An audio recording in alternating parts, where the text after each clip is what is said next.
I'm so happy you're here.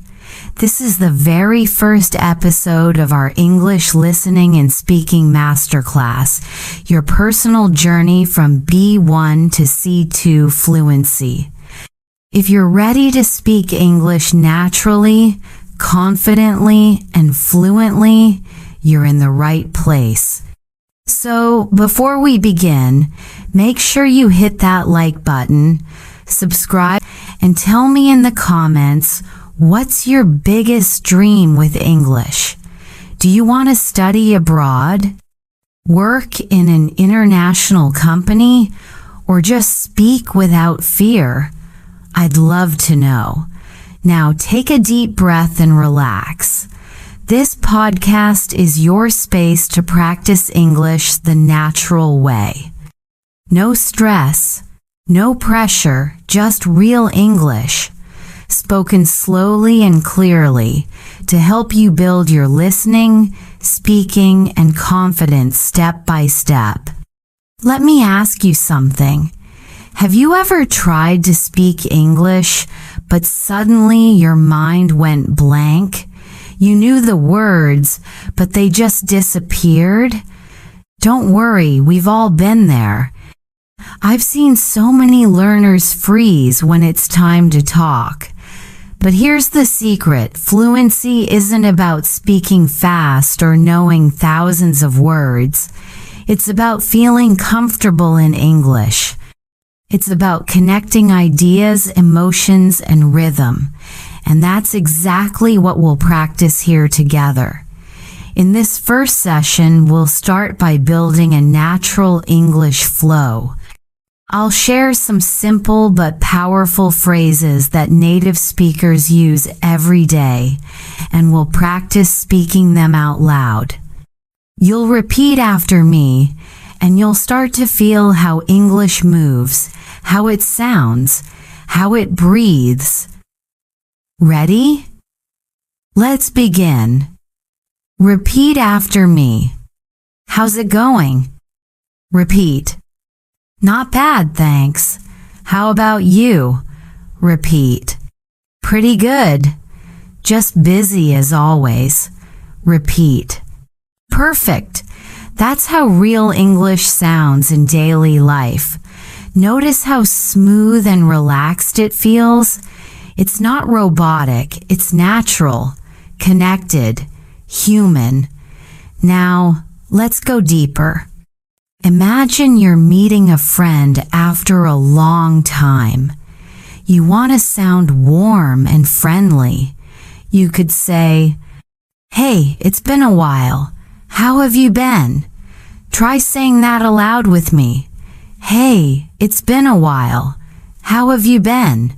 Nice. Now, if your friend asks you the same question, you might answer, "I've been great. Just working a lot lately." Go ahead, repeat that one too. "I've been great. Just working a lot lately. You're doing amazing." The key is repetition. Your brain learns by hearing and speaking. The more you repeat, the more natural it becomes. Now, let's talk about something important: rhythm and emotion. English isn't just words, it's music. When native speakers talk, they don't pronounce every word the same way. Some words are strong, some are soft, some rise, some fall. For example, listen to this difference. If I say, "I'm fine," it sounds normal. But if I say, "I'm fine," with energy and rhythm, it feels alive. Try it with me. "I'm fine." Great. That energy is what makes your English feel real. Now let's build a short conversation together, step by step. Imagine you're at a cafe, meeting someone new. I'll play both parts so you can follow. "Hi, is this seat taken?" "No, go ahead. Thanks. I love this place. The coffee smells amazing. Yeah, it's my favorite spot. Do you come here often? Sometimes, when I need a little break. How about you? Now it's your turn. I'll say the first line, then you answer aloud. Hi. Is this seat taken? Give your answer aloud. Thanks. I love this place. The coffee smells amazing. Your turn to react naturally. This is real-world English, simple, friendly, and alive. When you practice like this every day, your fluency starts to grow naturally. Now, let's talk about confidence. A lot of learners say, I understand English, but I can't speak it. Have you ever said that? The truth is, your brain already knows the words, it just needs practice connecting them out loud. That's why speaking practice, like what we're doing now, is so important. Here's a small daily exercise I want you to try. Every morning, look around and describe what you see in English. For example, I'm sitting at my desk. There's a cup of coffee next to me. The sun is shining through the window. It's a beautiful morning. Say it out loud. Don't just think it, speak it. Even 2 minutes a day can change your fluency. Now, let's try it together. Repeat after me slowly. I'm sitting at my desk. There's a cup of coffee next to me. The sun is shining through the window. It's a beautiful morning. Perfect. That's how you train your mouth, your ears, and your brain at the same time. Let's switch topics for a moment. I want you to think about why you're learning English. Maybe it's for your career. Maybe it's to travel. Maybe it's just because you love learning. Whatever your reason, keep it close to your heart. When you feel tired or discouraged, remember your why. That's what keeps you moving forward. I remember one of my students, Maria from Brazil. She used to be so shy about speaking English. She would whisper her words and worry about making mistakes. But every day, she practiced a little bit listening, repeating, speaking to herself in the mirror. And after a few months, she told me, "Teacher, for the first time, I spoke English without thinking. That's fluency, not perfection, but flow. And you can have that too. It's already inside you. You just need to bring it out." Now, before we end part 1, let's review what we learned today. You practiced real-life greetings. You repeated natural phrases. You started to build rhythm and confidence. And most importantly, you spoke out loud. If you enjoyed this first part, I want you to write in the comments, "I'm ready for fluency." That's your promise to yourself and to me that you're starting this journey with focus and heart.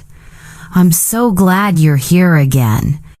If you watched part 1, you've already taken the first real step toward becoming a confident English speaker. You learned how to warm up your voice, use rhythm, and sound natural in everyday situations.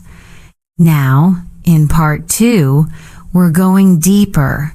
Today, we'll focus on something that separates fluent speakers from those who just know English expressing emotions naturally.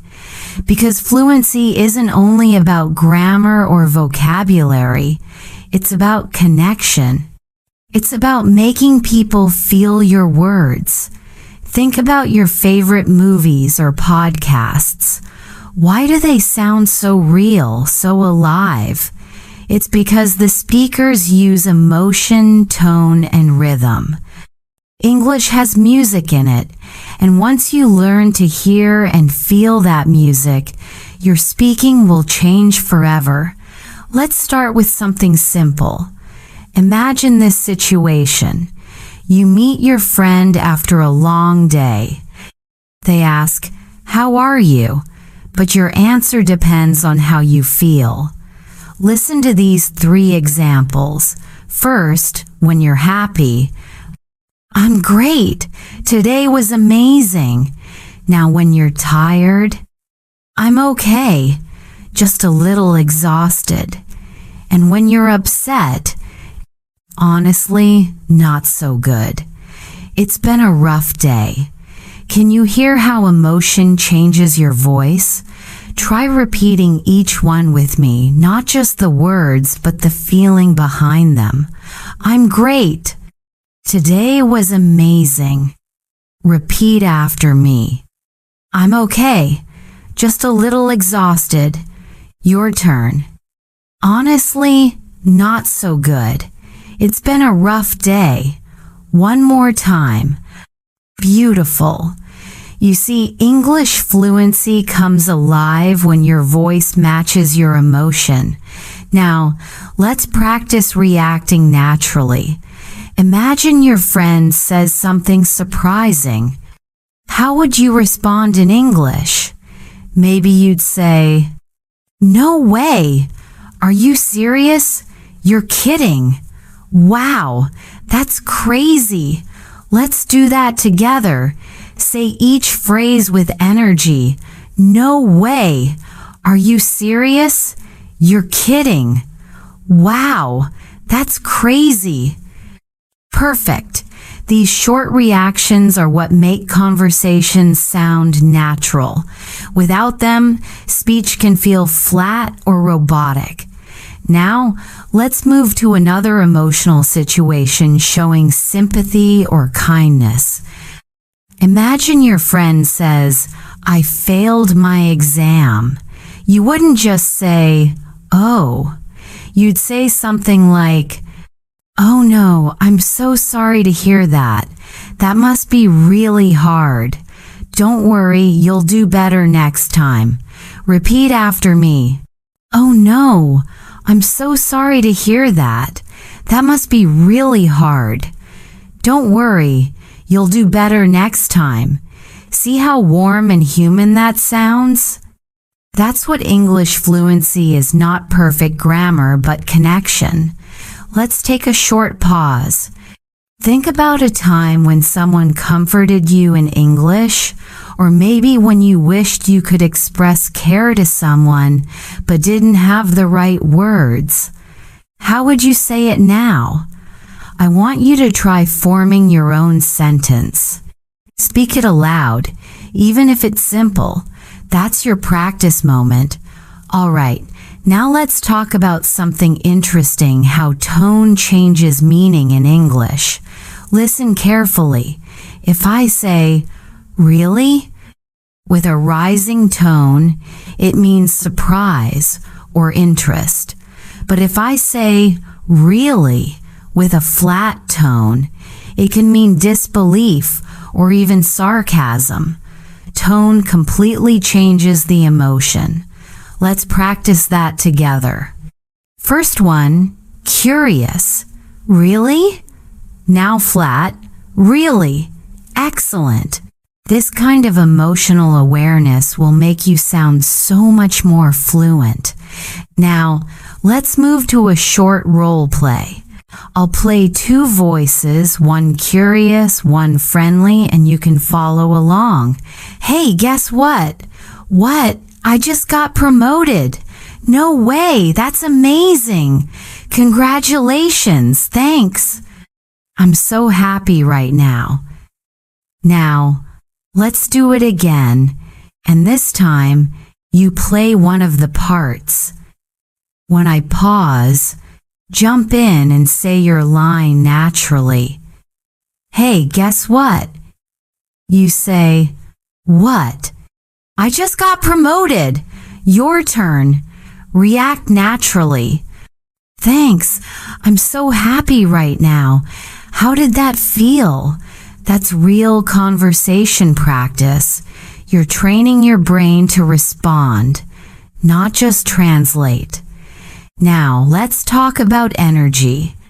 Fluent English speakers know how to control the energy of their speech, when to be loud, when to be soft, when to pause. For example, when you tell a story, you might start with energy. So, yesterday something funny happened. Then you slow down. I was walking home, and suddenly, then you pause. Guess what I saw? That pause creates curiosity. It pulls your listener in.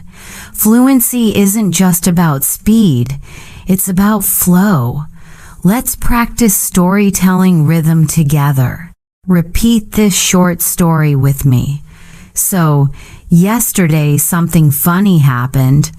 I was walking home, and suddenly it started raining like crazy. I didn't have an umbrella, so I ran into a small cafe. And guess who was there? My old teacher. What a coincidence. Now it's your turn. Try saying it out loud, with your own rhythm and feeling. Don't rush. Feel the story. That's how you make English natural, by using your voice, your pauses, your energy. Now, before we finish this part, I want to give you a short challenge. For the next 24 hours, pay attention to how English speakers express emotions. Watch a short video, listen to a song, or even a podcast, and focus not on the words, but on how they sound. Notice their tone, rhythm, and emotion. Then, record yourself saying a few lines. You'll be amazed at how fast you improve. Fluency isn't about studying harder, it's about feeling the language. So before we wrap up, let's review. In today's session, you practiced emotional expression, natural reactions, and storytelling rhythm. You learned that tone can change meaning, and you experienced the flow of real English.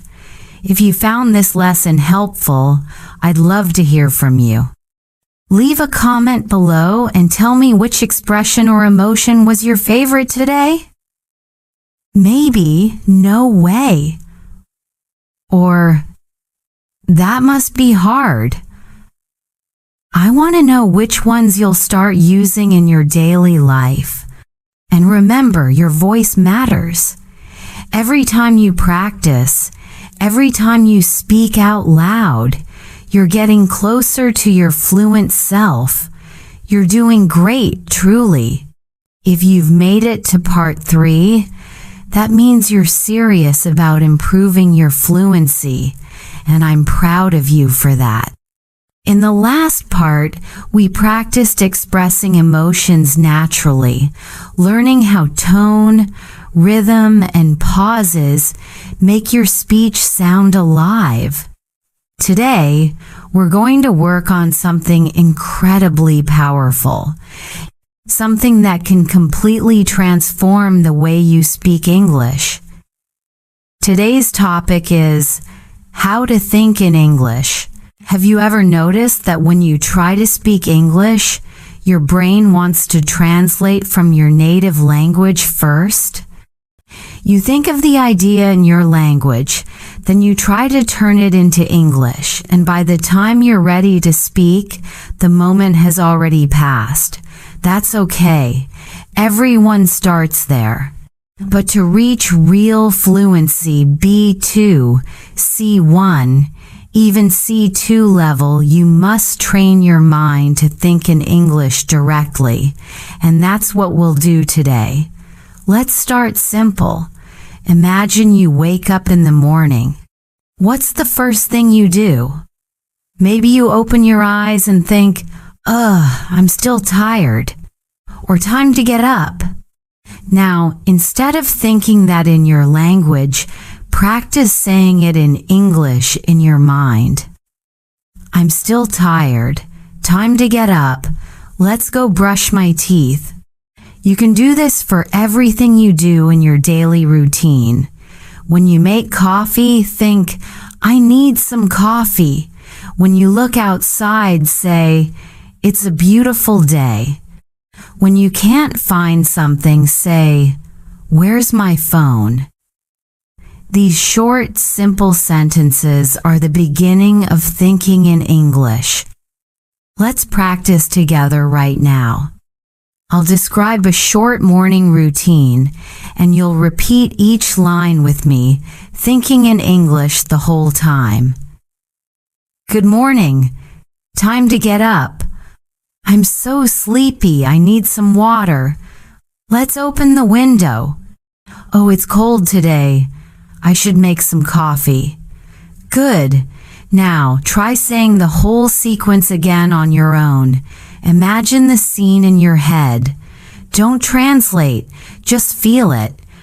That's how you train your brain to switch from your language to English automatically. Here's a helpful tip. Thinking in English doesn't mean thinking in long, complicated sentences. It means creating short thoughts, quick reactions in English. For example, instead of thinking, I wonder what I should eat for breakfast today, just think, what should I eat? Or maybe toast. Simple, right? This is how native speakers think too, in short bursts, not perfect grammar. Now, let's move on to another powerful exercise describing what you see. Look around you right now. What do you see? Maybe a desk, a chair, your phone, a cup, or a notebook. Try to describe them in English out loud or in your mind. My phone is on the table. The window is open. I can hear traffic outside. The goal isn't perfection, it's awareness. You're teaching your mind to connect directly to English without going through translation. Let's practice that together. I'll say a few sentences, and you'll imagine them clearly in your mind. The coffee smells good. The clock is ticking. I'm sitting on a comfortable chair. The sunlight feels warm. Now try creating your own sentence about what's around you. Go ahead, say it aloud. Don't worry if it's not perfect. The moment you speak it, you're already thinking in English. Now, let's talk about how to respond faster in conversations. Many learners pause too long because they're trying to find the perfect sentence. But fluent speakers focus on flow, not perfection. Here's the trick. When someone asks you a question, respond immediately, even if your sentence is simple. For example, how was your weekend? You could say, it was nice. Or, I went out with friends. If you can't remember a word, use another one. For example, if you forget the word delicious, say really good. If you forget disappointed, say sad. This is how fluent speakers keep the conversation going. They don't stop for every small mistake. Let's practice quick responses together. I'll ask and you answer right away. How are you today? Your answer, say it naturally. What did you do yesterday? Your answer, even a short one.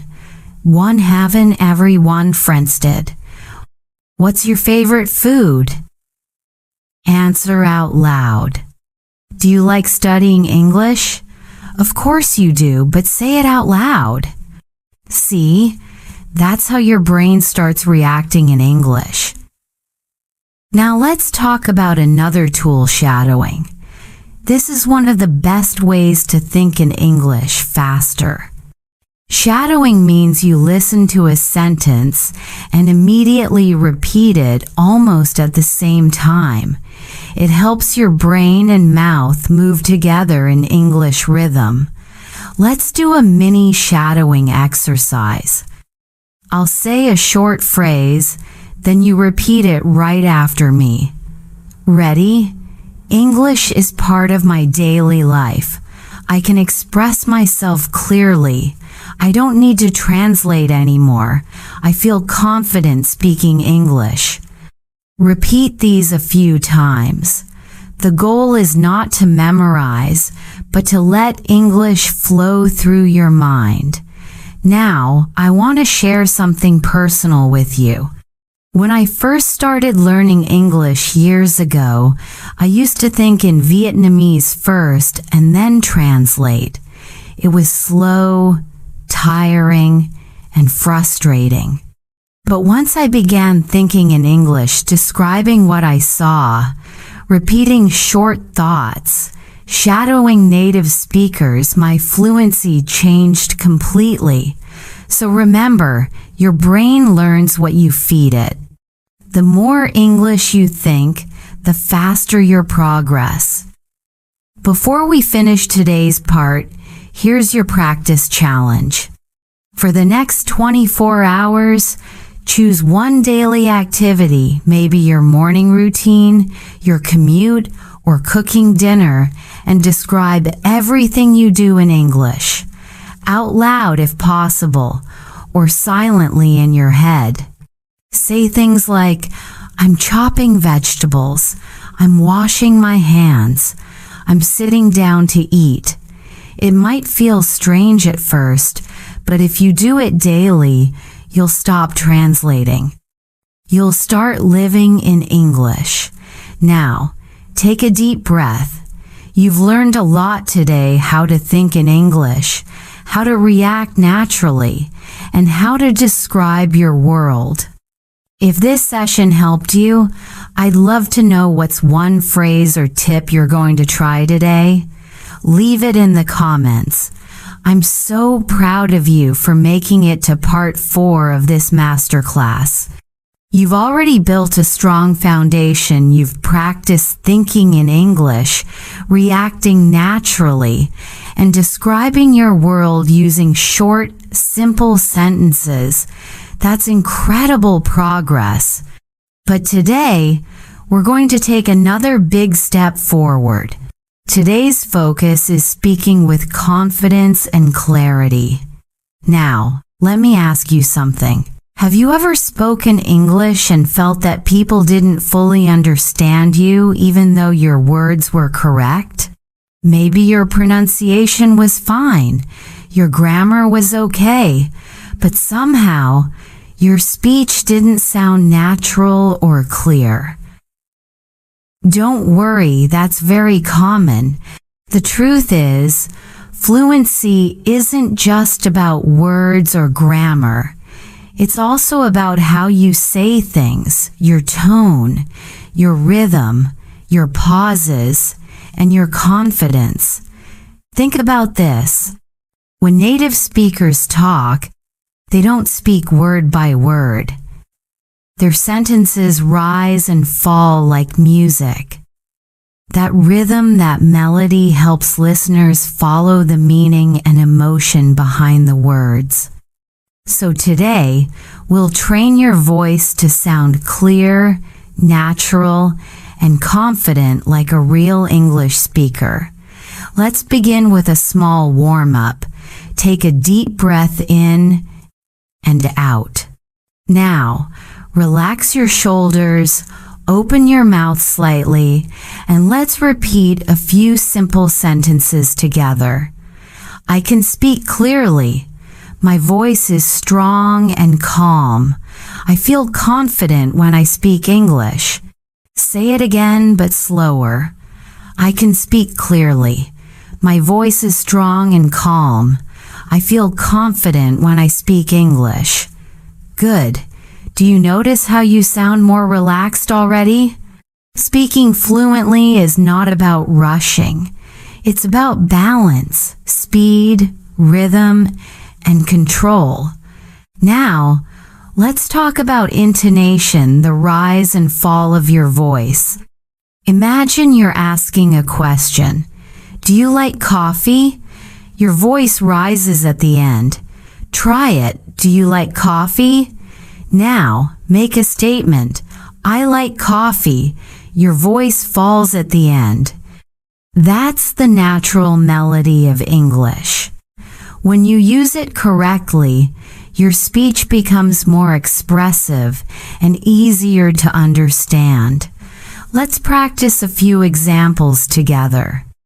Repeat after me and pay attention to how your voice moves.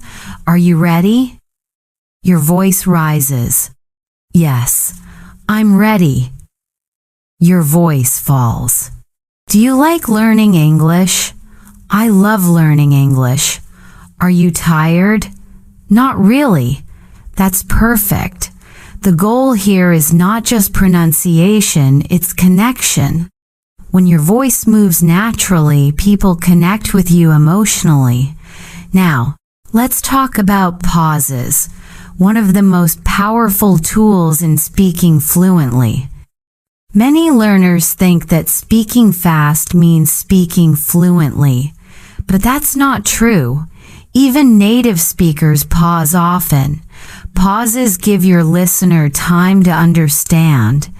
They also give you time to think and breathe. For example, say this sentence quickly. I went to the market and bought some fruits and vegetables. Now, say it slowly with short pauses. I went to the market and bought some fruits and vegetables. Which one sounds clearer? Of course, the second one. So remember this rule. Fluent doesn't mean fast. Fluent means natural. Let's practice a few lines together with clear rhythm and pauses. Repeat after me. I had a busy day, but it was good. I'm learning to speak with more confidence. I don't rush anymore. I take my time.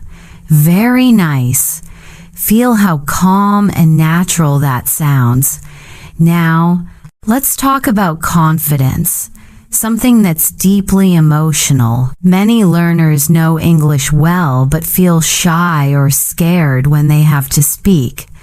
Maybe you've had moments when someone asked you a question in English and your mind suddenly went blank. It happens to everyone, even advanced learners. But let me tell you this, confidence is not about being perfect. It's about believing that your voice deserves to be heard. You don't need to sound like a native speaker. You just need to sound like you speaking clearly and naturally. Here's a small exercise to help you build that confidence. Look around your room. Choose any object, maybe your phone, a cup, a plant, anything. Now, talk about it for 30 seconds in English. For example, this is my favorite cup. I use it every morning when I drink coffee. It's simple, but I like it. It doesn't matter if you make small mistakes. What matters is that you keep talking. The more you speak, the more your fear disappears. You can even stand in front of a mirror and practice. Look into your own eyes and say, I'm improving every day. I can speak English confidently. I'm proud of myself. It might feel strange, but it works. Speaking to yourself trains your brain to see English as something natural, not stressful. Now, let's combine everything we've learned so far into one short dialogue. I'll read both parts, but you can play both roles when you practice later. A. Hey, how's your day going? B. Pretty good. I just finished work. A. Nice. Did you have a busy day? Yeah, a bit, but I'm happy it's done. A. Are you free later? Maybe we can grab some coffee. B. Sure, that sounds great. Simple, natural, and full of rhythm. Try repeating this dialogue 3 times slowly, clearly, and confidently. Now, here's something important. Don't be afraid of your accent. Your accent is a part of your identity. What matters more is clarity. If people can understand you easily, your accent is perfectly fine. So instead of trying to sound like someone else, focus on being clear, smooth, and confident. Before we finish today's part, let's practice one final confidence exercise together. I'll say a few affirmations, and I want you to repeat them after me with energy. My English is getting better every day. I speak with confidence and clarity. I can express myself easily. I enjoy speaking English. I'm proud of my progress. Beautiful. You see, when you speak with belief in your voice, people feel that energy.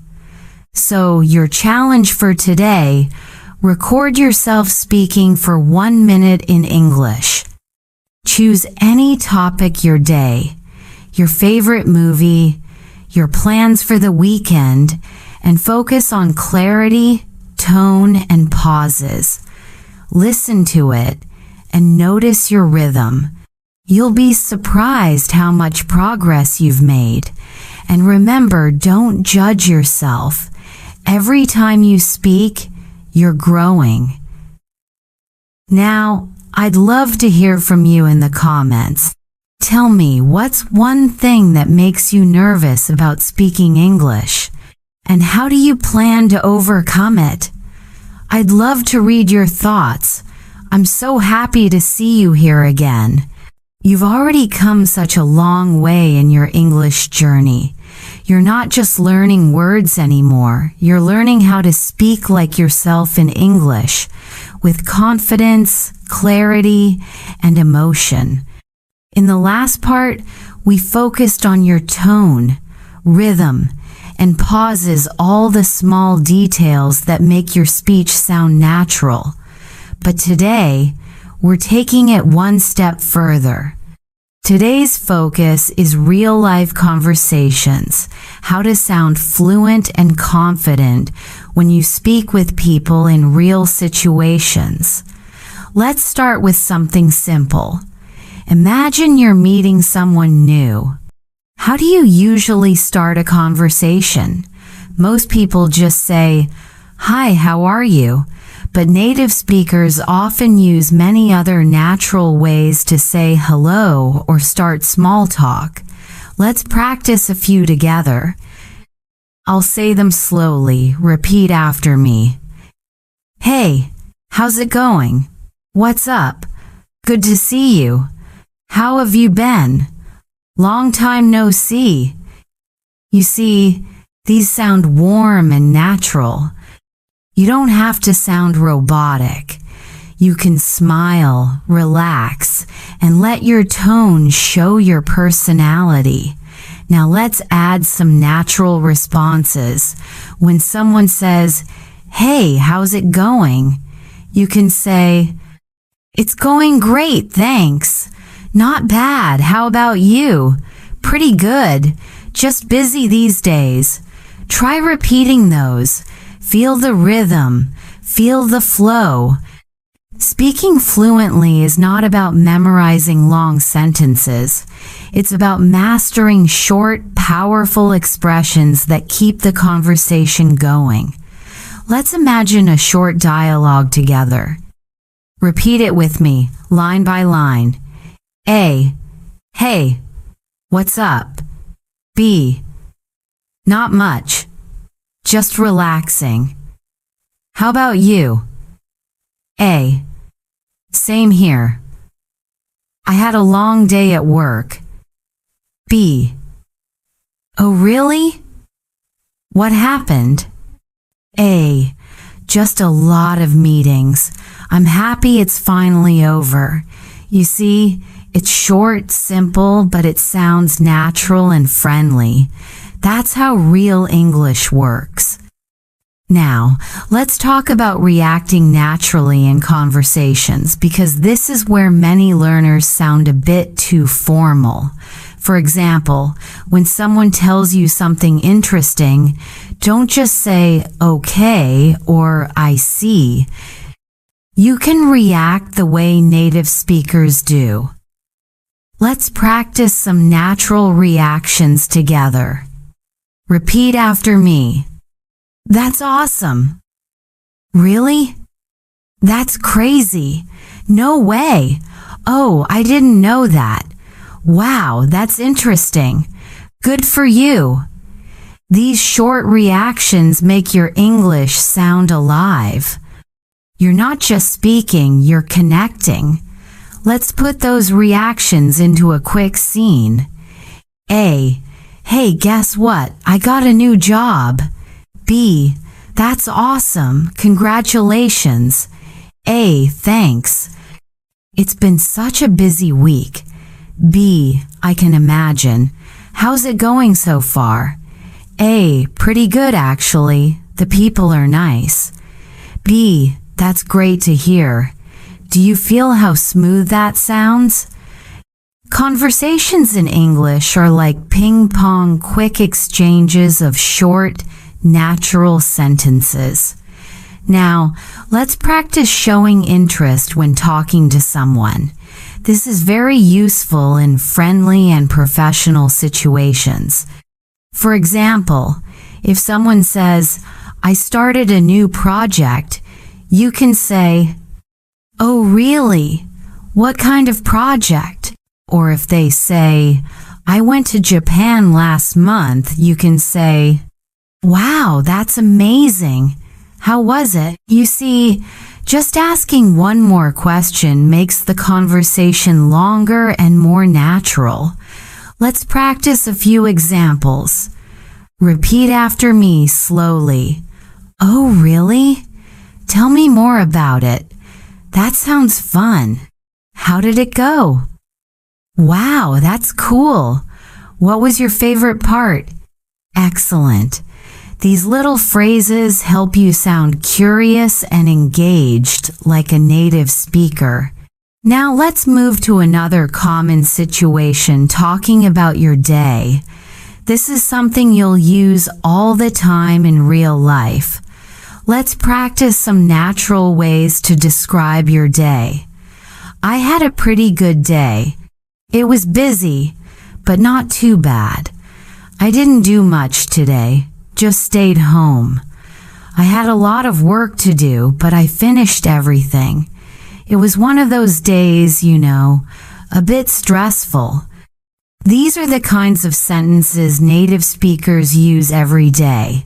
They're short, casual, and easy to remember. Let's do a short practice conversation. Repeat it with me. A. Hey, how was your day? B. Not too bad. I had a lot of meetings, but it went okay. A. Yeah, Mondays can be crazy sometimes. B. Tell me about it. I can't wait for the weekend. Simple, natural. That's exactly what fluent English sounds like. Now, I want you to try this exercise. After you finish this video, record yourself talking about your day in English just for 1 minute. Use the sentences we practiced. Don't worry about mistakes. Focus on being natural and clear. Say things like, today was a good day. I woke up early, went to work, and met some friends after. I was a bit tired, but it was fun. The more you do this, the faster your fluency will grow. Now, let's talk about expressing opinions, because fluency also means being able to share your thoughts clearly. Here are some useful expressions. Repeat after me. I think, in my opinion, to be honest, if you ask me, I feel like, for example, I think learning English every day is the best way to improve. Or, to be honest, I prefer studying in the morning. Let's make a short dialogue using these expressions. A. Do you like studying at night? B. Not really. I feel like I can't focus after dinner. A. Yeah, I get that. I think morning is better too. Perfect. You're learning not just English, you're learning how to sound natural while thinking in English. Before we finish today's session, I want you to repeat some key phrases for practice. Repeat them with energy and confidence. Hey, how's it going? Not bad. Just busy these days. That's awesome. Oh, really? Tell me more. I had a pretty good day. I think learning English is fun. Great job. You're building not just your vocabulary, but also your fluency muscle. Now, here's your challenge for today. Start one short conversation in English. It could be with a friend, a classmate, or even with yourself in the mirror. Use at least 3 of the natural phrases we practiced today. And don't forget, tell me in the comments, what's your favorite phrase from today's episode? Which one will you try using in real life? I love hearing from you. In the next part, part 6, we'll focus on storytelling in English, how to describe past experiences, tell short stories, and express feelings naturally. This is one of the most powerful ways to level up from B1 to C2 fluency. I'm so proud of you for being here today. You've made it to part 6 of our English listening and speaking masterclass, which means you've already built a strong foundation for fluency. You've learned how to greet people naturally, react in conversations, and express opinions clearly. But today, we're going to take your English to the next level through storytelling. Storytelling is one of the most powerful tools for fluency. Why? Because it combines everything: vocabulary, pronunciation, grammar, rhythm, and emotion. When you can tell a story in English, you're not just speaking, you're connecting. You're expressing who you are. So let's start with a simple truth. Everyone loves a good story. Whether you're talking about your weekend, your job, or a funny thing that happened yesterday, stories make your English sound real and alive. Let me ask you a question. When was the last time you told a story in English? Maybe you haven't tried yet, or maybe you did, but you felt nervous or unsure. Don't worry. Today, I'll help you speak naturally and confidently when sharing your experiences. Let's begin with the basics. Every story has 3 simple parts: a beginning, a middle, and an end. Let's imagine you're talking about your weekend. You can start with a short opening sentence to set the scene. Repeat after me. Last weekend was really fun. Something interesting happened to me yesterday. I had a pretty busy weekend. You won't believe what happened last night. Good. Each of these sentences makes people curious and want to listen. That's the key to starting a story naturally. Now, let's move to the middle where you explain what happened. Keep your sentences short and clear. For example, I met my friends at a cafe. We talked for hours and laughed a lot. Then we decided to go see a movie. It started raining, but we didn't care. See how simple and natural that sounds? You don't need big words. You just need to speak clearly and keep the story flowing. Finally, every story should have an ending, something that gives a little reflection or emotion. For example, "It was such a great day. I'll never forget that moment. I was so tired, but it was worth it. I learned something from that experience." Now, let's practice a full short story together. Listen first, then repeat after me sentence by sentence. Last weekend was amazing. I went to the beach with my friends. The weather was perfect sunny, but not too hot. We played volleyball, swam in the sea, and had ice cream together. In the evening, we watched the sunset. It was so beautiful. I felt really happy and relaxed. It was one of the best weekends I've had in a long time. That's it. A clear, natural story with emotion. Now let's try another type of story, something funny or surprising. Something funny happened to me yesterday. I was on my way to work when I realized I forgot my phone at home. I went back to get it, but when I arrived, I realized the phone was actually in my bag the whole time. I laughed so hard at myself. I guess I really needed more coffee that morning. Do you see how storytelling helps you practice verbs, past tenses, and emotions all in one? Now let's work on connecting words.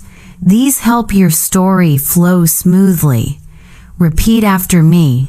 First, then, after that, finally, in the end, but suddenly, luckily, unfortunately. These are small but powerful tools. Let's use them in a story. First, I woke up late. Then, I missed the bus. After that, I had to walk to work. But suddenly, it started raining. Luckily, one of my coworkers saw me and offered me a ride. In the end, I made it on time, just in time for the meeting. That sounds natural, right? Because fluent English is not just about speaking, it's about telling. Now, let's add emotions to your story. The way you express feelings can completely change how people listen to you. Repeat after me. I was so excited. I couldn't stop laughing. I was really nervous. I felt a little embarrassed. I was surprised, but happy. It made me smile. Emotions make your English human. When you talk about how you felt, people connect with you. Let's try one more example together. Last month, I gave my first presentation in English. I was so nervous before it started. My hands were shaking, and I forgot a few words. But then, I took a deep breath and continued.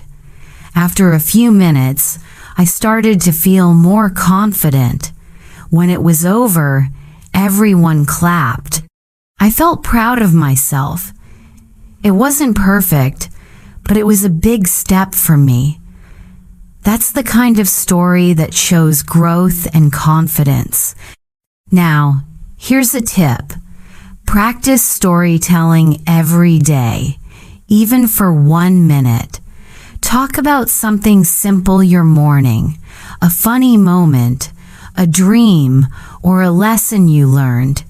For example, this morning, I woke up late and I almost missed my bus. But when I got to work, I realized it was a public holiday. I laughed because I rushed for nothing. Simple, short, but powerful. Now, it's your turn.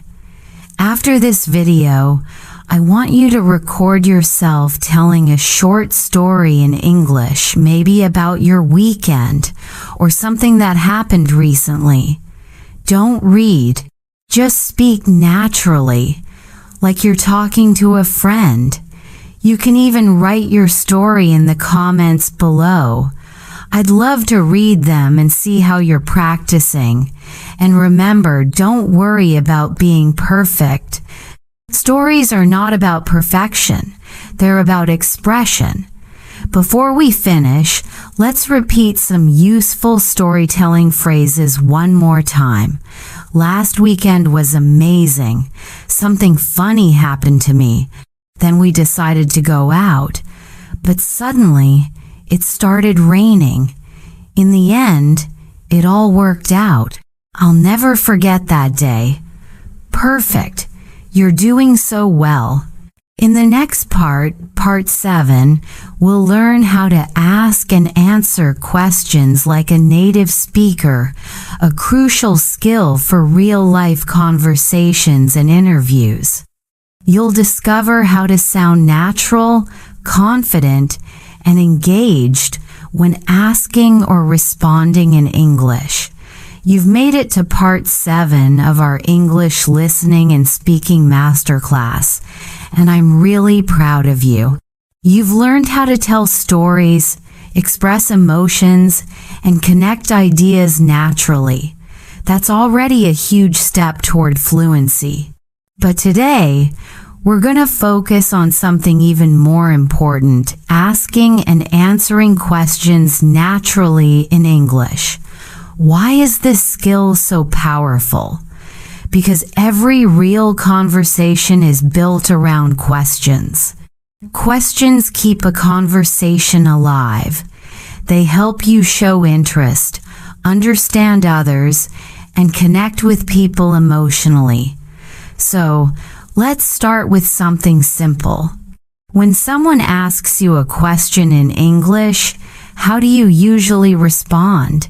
Do you give short answers like yes or no, or do you try to say more? Fluent English speakers almost never stop at yes or no. They add details, emotions, or reactions. Let's practice this together. For example, if someone asks, "Do you like coffee?" Instead of saying yes, try saying, "Yes, I love it. I drink coffee every morning." Or, if someone says, "Do you work on weekends?" Instead of no, say, "No, not usually. I try to relax and spend time with my family." Do you hear the difference? The first version sounds short and a little cold. The second version sounds friendly, confident, and natural. Now, repeat these after me.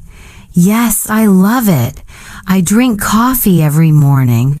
No, not usually. I try to relax on weekends. Yes, I do.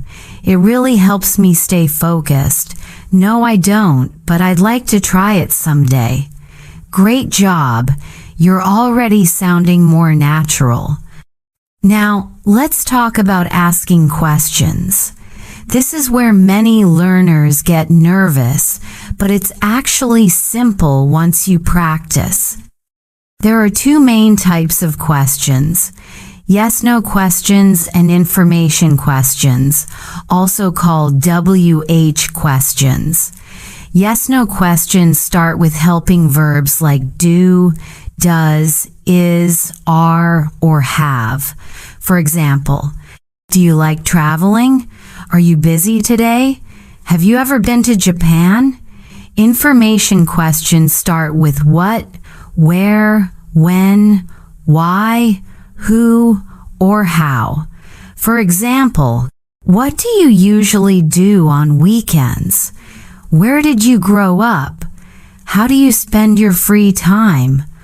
Why did you decide to learn English? Let's practice a few natural exchanges together. Listen carefully, then repeat both parts after me. A. Do you like your job? B. Yes, I do. It can be stressful sometimes, but I really enjoy helping people. A. What do you usually do after work? B. I usually go for a walk or watch something on Netflix to relax. A. Have you ever tried sushi? B. Yes, I have. I tried it for the first time last year, and I loved it. A. Where do you usually study English? B. I usually study at home, but sometimes I go to a cafe for a change of atmosphere. Beautiful. You're not just answering, you're connecting. Now, let's talk about tone and rhythm, because this makes a huge difference in how natural you sound. When you ask a yes/no question, your tone usually goes up at the end. For example, do you like music? Rising tone. Are you from Vietnam? Rising tone. But when you ask an information question, your tone usually goes down at the end. What kind of music do you like? Falling tone. Where are you from? Falling tone. Let's practice. Repeat after me and pay attention to my tone. Do you like cooking? What kind of food do you like? Are you ready? When did you move here? Perfect. You're learning not just the grammar, but the music of English. Now, let's move to follow-up questions, which are very important for keeping a real conversation alive. For example, if someone says, I love traveling, you can respond with, oh really? Where have you been? Or if someone says, I'm learning English, you can ask, that's great. How long have you been studying? Follow-up questions show interest and help you sound fluent and friendly. Let's practice a few. A. I like cooking. B. Oh, nice. What's your favorite dish to make? A. I went to Paris last year. B. That sounds amazing. What did you like most about it? A. I started a new job recently. B. Congratulations. How's it going so far? Do you feel how natural that sounds? That's how fluent conversations happen. One question leads to another, like a friendly ping-pong game. Now, I want you to repeat and practice this short dialogue with me. A. Hey, how was your weekend? B. It was great. I went hiking with some friends. A. Oh, really? Where did you go? We went to Blue Mountain. The view was amazing. A. Wow, that sounds fun. How long was the hike? B. About 3 hours. I was so tired, but it was worth it. That's what real English sounds like. Natural rhythm, emotions, and connection.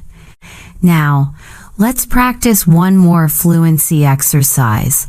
I'll ask you some questions, and I want you to answer out loud. Just say whatever comes naturally. Ready? What do you like doing on weekends? Answer aloud. Who is someone you admire? Answer aloud. Have you ever met someone from another country? Answer aloud. What's something that always makes you smile? Answer aloud. Perfect. That's how you train your brain to think in English, not translate, just respond. Before we finish today's session, here's a quick summary. To speak fluently, don't stop at short answers. Add details, emotions, and reactions.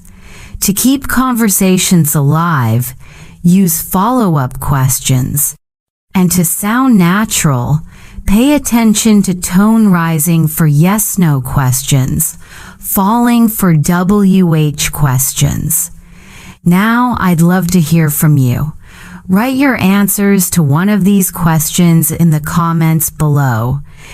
For example, you can answer, "What do you like doing after work or school?" Or, "Have you ever done something you were proud of?" I'll read your comments and reply to some of them in the next episode. In Part 8, we're going to learn how to agree and disagree naturally in English, how to express your opinion clearly and confidently without sounding rude or awkward. It's one of the most important skills for real-life conversations and professional communication. You're doing amazing. The fact that you're still here, listening, learning, and practicing means you're already growing stronger in your English journey. In this part, we're going to explore something that many learners struggle with: expressing opinions naturally and confidently in English. This is a big step toward fluency because fluent speakers don't just understand English. They use it to share their thoughts, ideas, and feelings clearly. Let's start with something simple. When someone asks for your opinion, how do you usually respond? Many learners just say, "I think," which is okay, but native speakers use a wide range of expressions to sound more natural and confident. Let's practice a few together. Repeat after me. In my opinion, good. Now say, from my point of view, great. How about this one? As far as I'm concerned, excellent. These phrases all mean the same thing. You're sharing what you believe, but they make your English sound richer and more fluent. Now let's take it a step further. Suppose someone asks, "What do you think about working from home?" You can say, "In my opinion, working from home can be great for people who value flexibility." Or, "From my point of view, it depends on the person. Some people are more productive at home, others are not." Did you hear how natural that sounds? Let's try shadowing. I'll say the sentence slowly and you repeat right after me. Ready? From my point of view, it depends on the person. Again, from my point of view, it depends on the person. Excellent. Keep your voice calm and confident. This is how you start sounding like a fluent English speaker. Now, let's practice how to agree and disagree politely, another key skill for higher fluency levels, like C1 or C2. When you agree, instead of only saying yes or I agree, you can use these natural phrases. That's so true. I couldn't agree more. Exactly, that's what I was thinking. Try saying them aloud with me. That's so true. I couldn't agree more. Exactly, that's what I was thinking. Nicely done. But what if you disagree? Many learners feel nervous about disagreeing in English because they don't want to sound rude. But there are polite and natural ways to do it. You can say, "I see your point, but I'm not sure I agree." Or, "That's interesting, but I have a slightly different opinion." Or, "I understand what you mean, but I think there's another side to it. These sentences show respect and confidence at the same time. Let's shadow one together. I see your point, but I'm not sure I agree. Good. One more time, with feeling. I see your point, but I'm not sure I agree. Excellent. Now, let's make this real. Imagine you're having a friendly chat with a colleague about learning English online. Your colleague says, I think learning English on YouTube isn't effective. How would you respond? You could say, that's interesting, but I think it depends on the learner. Some people make great progress using YouTube. That sounds fluent, thoughtful, and natural. Try repeating that sentence after me. That's interesting, but I think it depends on the learner. Some people make great progress using YouTube. Perfect. You're sounding great. At this level of fluency practice, we also need to focus on the tone of your voice. Fluency isn't just about the words. It's also about how you say them. When you agree, use a warm and enthusiastic tone. When you disagree, keep your tone soft and polite. English communication is about connection, not perfection. Remember that. Let's talk about a few more useful fluency phrases that help your speech sound more advanced. For example, to be honest, actually, the way I see it, if you ask me, these are called discourse markers, little phrases that help your sentences flow naturally in conversation. Native speakers use them all the time. Let's practice. Repeat after me. To be honest, I didn't expect that. Actually, I think it's a great idea. The way I see it, we all learn differently. If you ask me, practice is the key to fluency. Wonderful. Now, let's combine everything we've learned so far into a short, natural dialogue. Listen carefully and repeat when I pause. Person A, I think learning English grammar is boring. Person B, really? That's interesting, but I think grammar can be fun if you learn it through stories or real-life examples. Person A, I see your point. Maybe I just haven't found the right method yet. Person B, exactly. The way I see it, when learning feels real, it becomes easier to remember. Now it's your turn. Replay that dialogue, pause after each line, and shadow both speakers. Practice until it feels natural and smooth. Let's take a short reflection moment. How confident do you feel expressing your opinions in English? Do you sometimes hesitate because you don't know what to say next? That's normal. Many learners feel this way at the B1 level. But the key is practice listening, repeating, and using these expressions in your real life. When you speak with your friends, coworkers, or even to yourself in the mirror, try using one of today's phrases. Before we wrap up, I want to share something important. Going from B1 to C2 isn't about memorizing hundreds of grammar rules.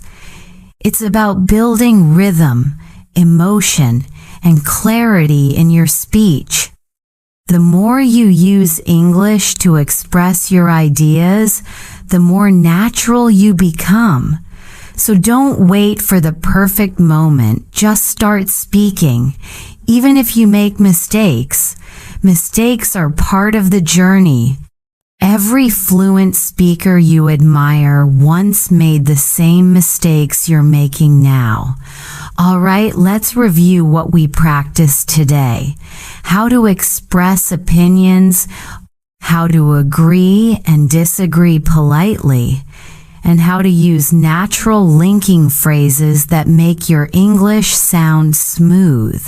These are key ingredients of real fluency. I want you to leave a comment below this video. Tell me, what's one opinion you recently shared in English? Maybe you told someone what you think about movies, travel, or learning English itself. I'd love to hear it. And if you found today's practice helpful, don't forget to like this video and subscribe to Ms. Fluently English for more daily fluency practice. In the next part, we're going to take this one step further. We'll learn how to tell stories and share personal experiences in English, just like native speakers do. You'll discover how to keep people interested in what you're saying and how to use your voice to express feelings naturally. So take a deep breath, smile, and be proud of yourself. You're doing incredible work. Keep listening, keep repeating, and keep believing in your progress. And I'll see you in part 9, where your English story begins to truly come alive. You've made it to part 9 of this masterclass, and that means your English is getting stronger, smoother, and more natural every day. Today, we're diving into one of the most powerful ways to improve fluency storytelling. If you want to sound confident, fluent, and engaging in English, you need to learn how to tell stories. Why? Because stories are how people connect. When you tell a story, people listen. They remember you. They feel something. And the best part is, storytelling helps you practice vocabulary, grammar, and pronunciation all at once in a natural, emotional way. So let's begin. Imagine someone asks you, "How was your weekend?" How would you answer? Most learners just say, "It was good," or "It was okay." But a fluent speaker goes further. They give details, emotions, and reactions. For example, "It was great. I went to the beach with my friends and we watched the sunset. It was so relaxing." See the difference? It's not just an answer, it's a little story. Let's shadow that together. Repeat after me. "It was great. I went to the beach with my friends and we watched the sunset. It was so relaxing." Good. Once more. "It was great. I went to the beach with my friends and we watched the sunset. It was so relaxing." Now you're practicing storytelling. Simple but effective. Let's break it down. Every story has 3 parts: the beginning, the middle, and the end. Even short stories and conversation follow this structure. For example, beginning, what happened or when it happened; middle, what you did or how you felt; end, what the result was or what you learned. Let's practice together with a simple story. Beginning. Last weekend, I went to a new cafe near my house. Middle. The coffee was amazing, but I accidentally spilled it on my shirt. End. It was embarrassing, but the waiter was so kind and gave me another one for free. That's a complete story in 3 sentences, easy, natural, and emotional. Let's shadow it slowly together. Last weekend, I went to a new cafe near my house. The coffee was amazing, but I accidentally spilled it on my shirt. It was embarrassing, but the waiter was so kind and gave me another one for free. Good. Notice how each sentence adds something new: action, emotion, and a little humor. This makes your story interesting and memorable. Now, I want you to think of a real story from your life, something small and real. Maybe a funny thing that happened at school, at work, or while traveling. Take a moment to picture it. Can you describe it in 3 sentences like this? You can pause this podcast and try it right now. This kind of practice is powerful. When you tell short personal stories, you start using English naturally, not just memorizing, but living the language. Let's learn some useful storytelling phrases that make your English sound more advanced. Repeat after me. You won't believe what happened. It all started when, at first, I thought, but then something unexpected happened.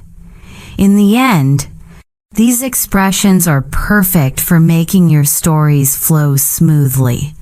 Let's use them in a short story. You won't believe what happened last night. It all started when I got a call from my best friend.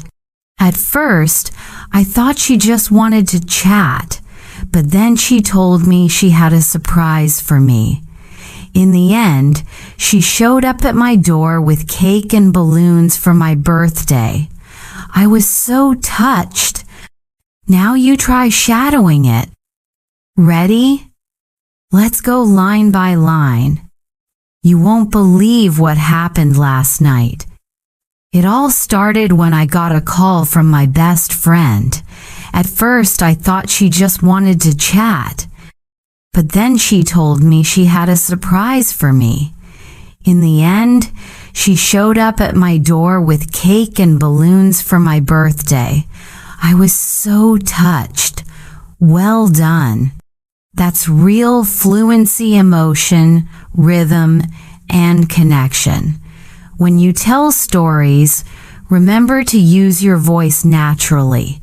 Change your tone to show excitement, surprise, or sadness.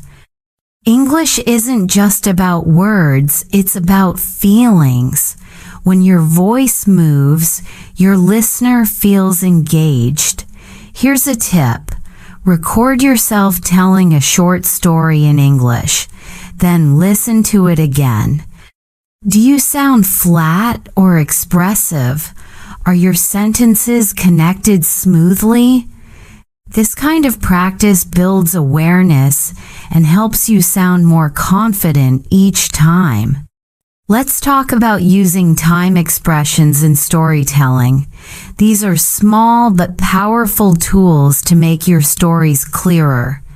Phrases like, last week, a few days ago, when I was a child, after that, finally. These connect your ideas and guide the listener through time. Let's create one more story together using those connectors. A few days ago, I went jogging in the park. After that, I stopped to take a photo of the sunset, but I dropped my phone on the ground. Luckily, it didn't break. Finally, I sat on a bench and just watched the sky turn orange. It was such a peaceful moment. Let's shadow it slowly. A few days ago, I went jogging in the park. After that, I stopped to take a photo of the sunset, but I dropped my phone on the ground. Luckily, it didn't break. Finally, I sat on a bench and just watched the sky turn orange. It was such a peaceful moment. That's storytelling fluency in action, natural, emotional, simple, and clear. Now I want to ask you something. What's one small story from your week? Maybe you met someone new, cooked something delicious, or learned a new English word that made you smile. Think about it. Then, share it in the comments below. I really want to read your story and maybe even feature it in the next video. Remember, your story doesn't have to be perfect, it just has to be real. Before we end this part, let's review. Storytelling helps you sound more fluent because it trains you to think in full sentences, use linking words, and express emotions naturally. The more you practice telling stories, the faster your brain starts building automatic English patterns. In part 10, we're going to take this skill to the next level. We'll talk about emotional fluency, how to express your feelings, show empathy, and make your English sound alive. You'll learn how to sound natural in conversations about happiness, sadness, anger, or excitement, the kind of language real people use every day. You've made it all the way to part 10 of our Fluency Masterclass, and that means your English is growing stronger, smoother, and more expressive than ever before. I'm so proud of you for staying committed. Today, we're going to talk about something that separates good speakers from truly fluent speakers: emotional fluency. Emotional fluency means being able to express how you feel clearly, naturally, and confidently. It's not just about grammar or vocabulary. It's about connecting with people, showing empathy, and making your words come alive with emotion. English isn't just a language you speak. It's a language you feel. Let me ask you this. When was the last time you told someone how you really felt in English? Maybe you said, "I'm happy," or "I'm sad," or "I'm tired." These are okay, but they don't show much emotion. What if we could make them sound richer, more expressive, more human? That's what we're going to learn today. Let's start with happiness. Instead of saying, "I'm happy," you can say, "I'm over the moon," or "I'm thrilled." Repeat after me. I'm over the moon. I'm thrilled. Good. You can also say, "I couldn't stop smiling," or "It made my day." For example, when I got the job offer, I was over the moon. When my friends surprised me, it made my day. Let's shadow those together slowly. When I got the job offer, I was over the moon. When my friends surprised me, it made my day. Now let's move to sadness. Instead of just saying, "I'm sad," try "I feel down," or "I'm heartbroken." You can also say, "It really hurts," or "I'm struggling to stay positive." For example, when my pet got sick, I felt really down. After the breakup, I was heartbroken. Let's shadow. When my pet got sick, I felt really down. After the breakup, I was heartbroken. You can feel the difference, right? It sounds more natural, more emotional, more real. Next, let's talk about anger. Many learners only know the word angry, but native speakers use many emotional phrases. For example, "I'm so frustrated, I'm fed up with it," that really gets on my nerves, or "I can't stand it." These are everyday expressions for showing irritation or anger without sounding rude. Let's shadow a few. "I'm so frustrated. I'm fed up with it. That really gets on my nerves. I can't stand it. You can say, I'm so frustrated when people interrupt me, or it really gets on my nerves when my Wi-Fi stops working. Now let's practice surprise, one of the most fun emotions to express. Instead of saying, I'm surprised, you can say, I couldn't believe it, I was shocked, or I didn't see that coming. For example, when I heard the news, I couldn't believe it. Her reaction totally surprised me. Repeat after me. When I heard the news, I couldn't believe it. Her reaction totally surprised me. Good job. You're sounding more and more like a native speaker. Now, let's practice fear or worry emotions that are also part of real life. Instead of saying, I'm scared, try, I'm nervous, I'm worried, or I feel anxious. You can also say, my heart was racing. For example, before my job interview, I was so nervous. When I heard a strange noise at night, my heart was racing. Shadow these with me. Before my job interview, I was so nervous. When I heard a strange noise at night, my heart was racing. Excellent. Remember, fluency isn't only about words, it's about emotion, rhythm, and tone. The way you say something can change its meaning completely. Try this, say, I'm fine in 2 different tones. First, happy, then sad. Did you notice how the same words can express different emotions?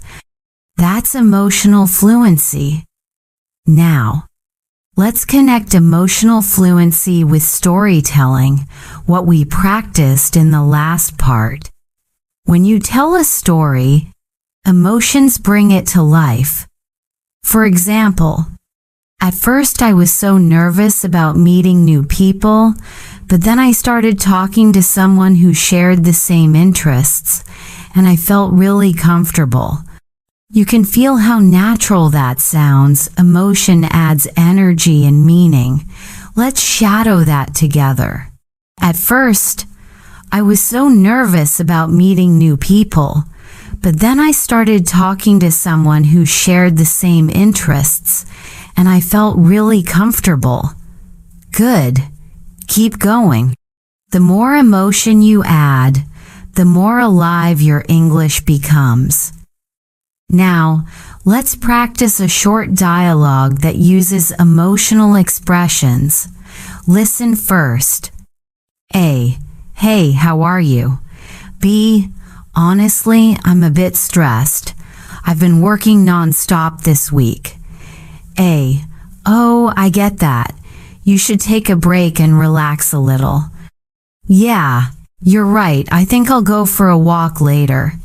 Now let's shadow it together, line by line. Hey, how are you?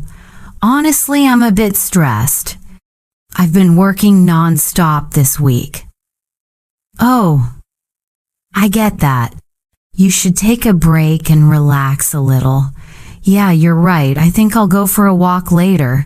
That's how real conversations sound: emotional, natural, and connected. Here's a quick challenge for you. Think about how you're feeling right now, maybe calm, excited, or motivated. Try to describe it in English using one emotional phrase from today's lesson. Say it out loud. You could even write it in the comments below this video. Tell me how you feel after practicing your English with me today. Remember, this true fluency is not about speaking fast. It's about speaking with feeling, with flow, and with connection. People remember how you make them feel when you speak. As we move to our final part, part 11, we'll take everything we've learned so far and bring it all together. We'll talk about mastering real-life fluency, how to sound confident in any situation, from casual chats to serious discussions, and how to keep improving even after this masterclass ends. This is part 11, the final part of our English listening and speaking masterclass. You've made it here. And that means you've done something truly powerful. You've stayed consistent. You've practiced. You've grown. And now you're ready to bring everything together: pronunciation, vocabulary, emotions, and natural flow into real, confident English fluency. Before we begin, take a moment and smile. You've worked hard to reach this stage. Every word you've practiced, every phrase you've repeated, has brought you closer to speaking English like a true communicator. So today, we'll focus on mastering real-life fluency, how to speak confidently in any situation, whether you're talking to friends, colleagues, or strangers. Let me ask you something. When you think of a fluent English speaker, what do you imagine? Someone who speaks fast? Someone with a perfect accent?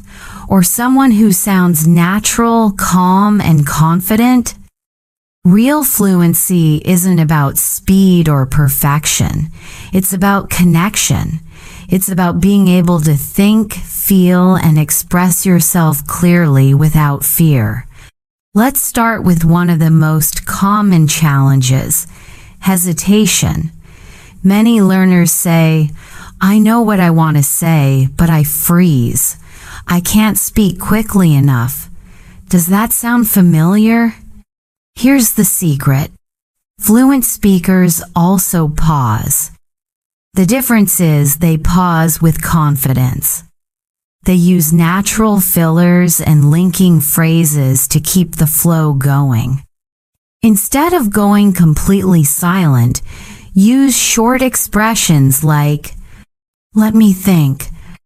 That's a good question. Well, to be honest." You know what I mean? These phrases give your brain time to think while still sounding fluent. Let's practice a short example together. Question: what do you like to do on weekends? Response: well, to be honest, it depends. Sometimes I like staying home and reading, but other times I just want to go out with my friends. Now shadow it with me. Well, to be honest, it depends. Sometimes I like staying home and reading, but other times I just want to go out with my friends. Do you feel that flow? That's what natural conversation sounds like. Next, let's talk about confidence.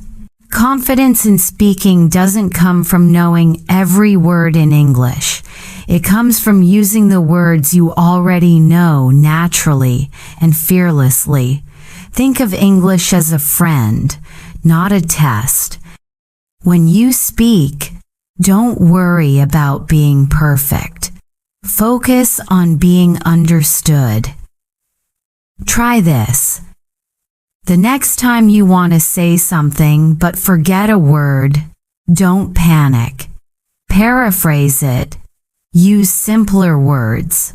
For example, instead of saying "I'm exhausted," say "I'm really tired."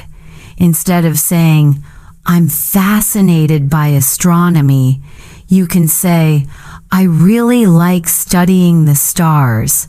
The meaning stays clear, and you keep the conversation flowing. Let's practice this skill right now.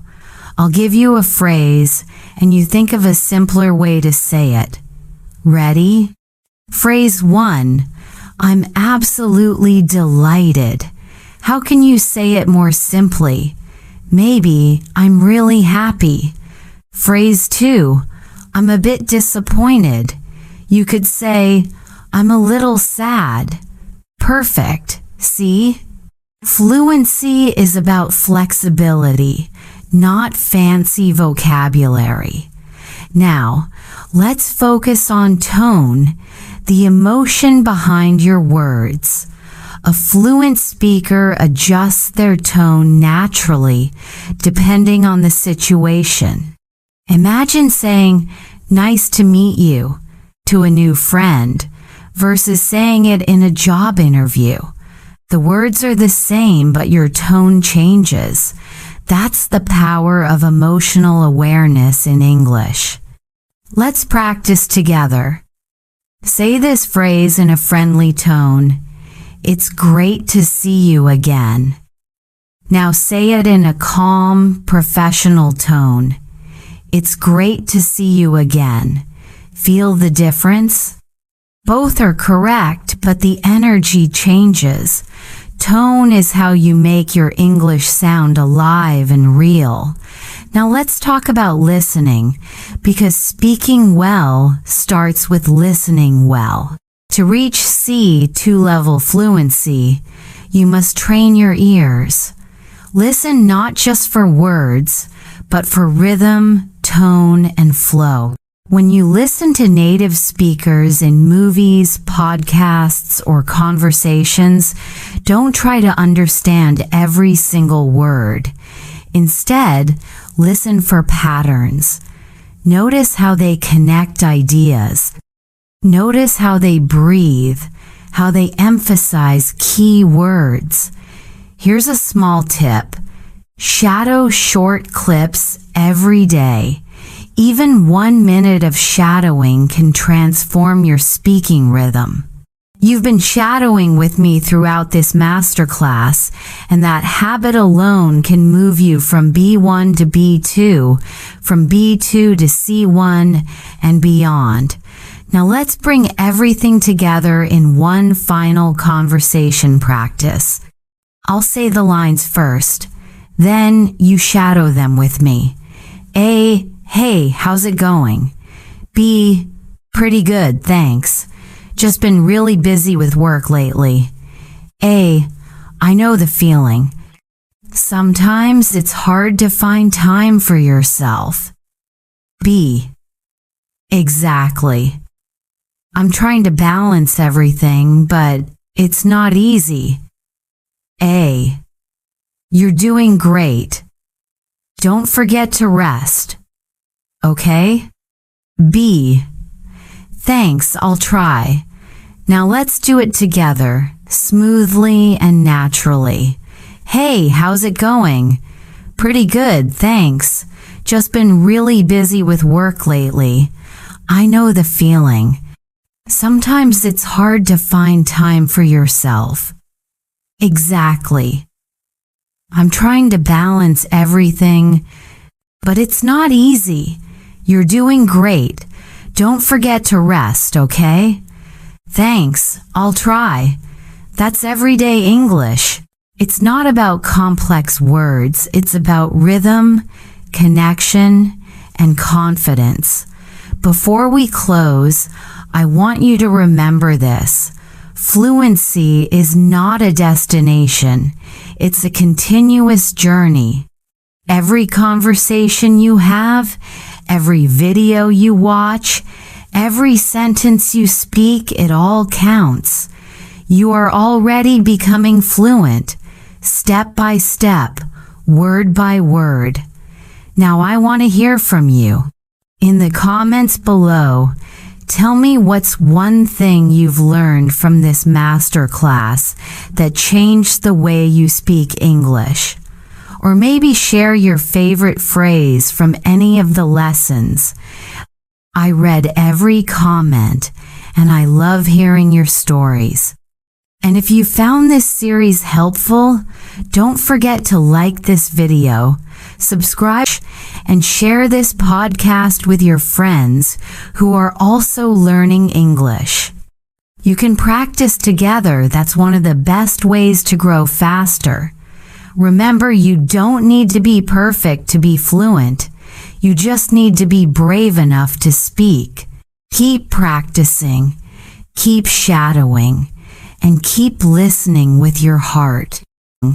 And it has been such a joy to guide you through this journey from B1 to C2, from hesitant to confident, from learning English to living English. Stay consistent, stay motivated, and I'll see you in the next series where we'll continue building your natural fluency, one real conversation at a time.